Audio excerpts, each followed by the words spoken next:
Boa noite, pessoal. Então, primeiramente, gostaria de agradecer a todas as pessoas que responderam lá no chat da aula passada. Já percebi que é uma turma muito legal, muito participativa. Então, muito obrigada. Alguns me falaram que já tiveram, então, contato com a nutrição, outros ainda não.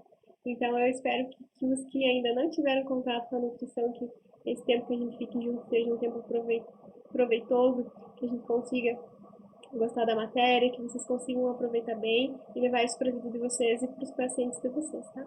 Então, a nossa primeira aula é sobre conceitos gerais da alimentação e nutrição, tá? Porque, assim, a gente não conseguiria colocar já a nutrição hospitalar para vocês antes de explicar alguns conceitinhos básicos de nutrição, tudo bem? Então, hoje eu vou explicar para vocês os macronutrientes, que são três, tá? Carboidratos, lipídios e proteínas. Ali eu coloquei as figuras das especificações, tá? Então, os carboidratos, basicamente, eles são as massas, são os vegetais, são os pães, os grãos. E os lipídios, eles são as gorduras, né? A manteiga, a maionese, a relmas, o próprio óleo, o azeite, a banha. E as proteínas, que são as carnes, sendo de origem animal ou vegetal. O que são carboidratos, prof? Então, eles são representados, então, por mais da metade do total de calorias que a gente consome hoje. Então, mais a gente praticamente consome, praticamente não, a gente consome carboidrato todo dia. Então, a metade do total de calorias que a gente consome hoje vai ser composto por carboidrato. 1 grama desse carboidrato tem 4 quilocalorias. E, quimicamente, eu estou falando de carbono, ligações de carbono, hidrogênio e oxigênio. Existem 3 classes de carboidratos, que são os mono, quando eu falo, é um carboidrato, tá? O que são os monocarboidratos? Os monossacarídeos. São glicose, frutose e galactose. Preciso saber tudo isso, prof? Não. Tá? Então, a prof só está exemplificando, não preciso que vocês decorem esses nomes. Preciso que vocês saibam para que serve o carboidrato, somente isso, tá? Então, a glicose é essa que a gente vai infundir no nosso paciente hospitalar. É o açúcar que a gente mais conhece, né? Que é encontrado praticamente em todo lugar, que é a glicose. Em segundo é a frutose, que é o açúcar das frutas. É o açúcar mais doce que a gente tem hoje. E em terceiro temos a galactose, que é o açúcar do leite.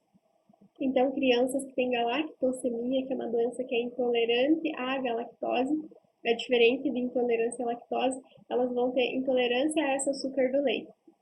E, geralmente isso vai causar intestino irritável, diarreia sanguinolenta, enfim, várias outras comorbidades no paciente pediátrico. Então, no pacientezinho recém-nascido, no paciente até 2 anos. A gente vai estudar isso, prof, vamos sim, tá? Mas na aula de nutrição pediátrica. Também temos os disacarídeos são 2, então compostos por 2 carboidratos. Então, uma ligação entre frutose mais glicose da sacarose, que é o nosso açúcar de mesa, que é o açúcar que a gente usa para adoçar os chás, os açúcares, o açúcar que a gente usa para estar fazendo bolo, fazendo nossas receitas culinárias. Também temos a lactose, que é a união da glicose e da galactose, que também contém no leite, tá? Então, a lactose, basicamente, pode-se dizer que a galactose e a lactose é o açúcar do leite, e a maltose, que a gente encontra a ligação de glicose mais glicose. O que é maltose, prof? A gente encontra em produtos fermentados, produtos lácteos como iogurte e também cerveja. E temos os polissacarídeos também, que é a união de mais de 10 monossacarídeos, que são os amidos, podem ver que aqui eu já vou estar falando de coisas mais complexas, tá? Então, são amidos, polímeros de milho, araruta, arroz, batata, tapioca, tá? Então, a gente já vai perceber que esses alimentos eles vão ter alteração na digestibilidade, na textura, na cor e no paladar. Eles são mais complexos por isso, tá? Então, quando a gente corta uma batata cru, a gente vai perceber que na faca fica aquele líquidozinho branco que é o amido, tá? Também temos o glicogênio, que é um polissacarídeo, que ele é importante porque ele é mais armazenado nos músculos, ele que vai dar a nossa energia. Então, ele que vai ser a nossa reserva energética. Também temos as fibras, tá? As fibras solúveis e as fibras insolúveis, que vão ser classificados como polissacarídeos. Mais uma vez, prof, preciso decorar todos esses nomezinhos? Não, a gente não precisa estar decorando esses nomezinhos. Volto a falar. Mas a gente precisa saber por que o carboidrato é necessário para o nosso organismo. Por que o carboidrato é necessário para o nosso organismo, tá? Então, qual que é a função dele para o nosso organismo? Então, ele tem função energética, ele que vai dar energia para a gente. não somente energia para os seres humanos, mas também para as plantas. Então, ele é envolvido em relações de fotossíntese e de respiração celular. Ele também é parte do esqueleto de alguns insetos e ele está relacionado ao nosso sistema nervoso central. Então, dietas que têm baixo teor de carboidrato geralmente vão dar dor de cabeça, irritabilidade, náuseas, tudo relacionado ao sistema nervoso central, porque ele que vai fazer essas ligações, essas sinapses no cérebro. Temos uma outra classe de macronutrientes, que são os lipídios. Então, 1 grama de lipídio ou também gordura, como vocês quiserem, né? Ele tem 9 quilocalorias. Eles são armazenados em células adiposas, que geralmente é na nossa região abdominal, aqui na barriga, né? As nossas células adiposas, onde vai ser armazenado esses lipídios. E essa gordura que a gente tem armazenada no nosso corpo, ela pode ficar por dias e por meses até fazer a metabolização naquele organismo, tá? O que são os lipídios? O que são as gorduras, prof? Quais são elas, né? Então, os ácidos graxos ômega 3 e 6, compostos em óleos de peixes, também tem a função de neuronal, estímulos para a doença de Alzheimer, esquizofrenia, todas as doenças estão envolvidas com o sistema nervoso central. Também tem os ácidos graxos trans, que é a margarina, a gordura vegetal, o óleo de soja, o óleo de milho, o óleo de canola, o óleo de calêndula, enfim, creme de leite, real, mas tudo vai ser lipídio, tudo vai ser classificado como gordura. Mas qual que é a importância desses lipídios no nosso organismo? Então, ele tem função de proteção dos nossos órgãos contra lesões traumáticas e choques. Então, num soco, num chute, num acidente, quem vai proteger é os nossos lipídios, a nossa gordurinha, a nossa região abdominal, ele vai ser a proteção desses órgãos. Também vai ter função como isolante térmico para preservar o calor e manter a temperatura corporal do nosso corpo. Então, basicamente, basicão. Temos várias outras funções de lipídios, temos várias outras funções de carboidratos, mas o que eu preciso que vocês saibam hoje são somente as funções. As funções básicas são essas, tudo bem? Temos uma outra classe, que são as proteínas, que são as carnes. Aqui vocês vão ver na figura direita de vocês, peito de frango, carne de porco, carne de galinha, o próprio peixe, tá? Então, 1 grama de proteína, ele contém aproximadamente 4 quilocalorias. Então, em média, um indivíduo saudável, ele consome 8 gramas de proteína por quilo de peso, tá? Então, vocês fazem a conta aí. 8 gramas vezes quantos vocês têm de peso é quanto vocês precisam de consumir de carne por dia, basicamente seria essa conta, tá? As necessidades de proteínas, então, variam. Se a pessoa tiver uma doença, talvez ela vai estar perdendo proteína, então ela precisa se alimentar de mais proteína. Se a pessoa tem um nível de estresse, talvez menos proteína. Com a idade, o consumo de proteína ele deve ser aumentado, tá? E também nós temos a proteína vegetal, não temos somente a proteína animal. Quando a prof fala proteína animal, não se lembre apenas, né? Não lembre-se apenas de carne, mas eu também estou falando de leites e leguminosas, que são proteínas de origem vegetal também nós temos, tá? Também tem o ovo, que não coloquei nessa classificação, tá? Então, é importante a gente saber das proteínas, porque o vegetarianismo, a pessoa não vai, obviamente, não vai consumir proteína de origem animal, mas vai consumir proteínas de origem vegetal, tá? Então, se a pessoa ela tem déficit proteico, então se ela tem essa falta de proteína no organismo, é muito comum a gente perceber nos nossos pacientes. Então, os nossos pacientes em UTI, em terapia intensiva, tá? E também pacientes com câncer que estão fazendo tratamento de quimioterapia. Então, algumas doenças, casos especiais, eles vão ter um teor de proteína aumentado ou diminuído, vai depender de qual doença, tá?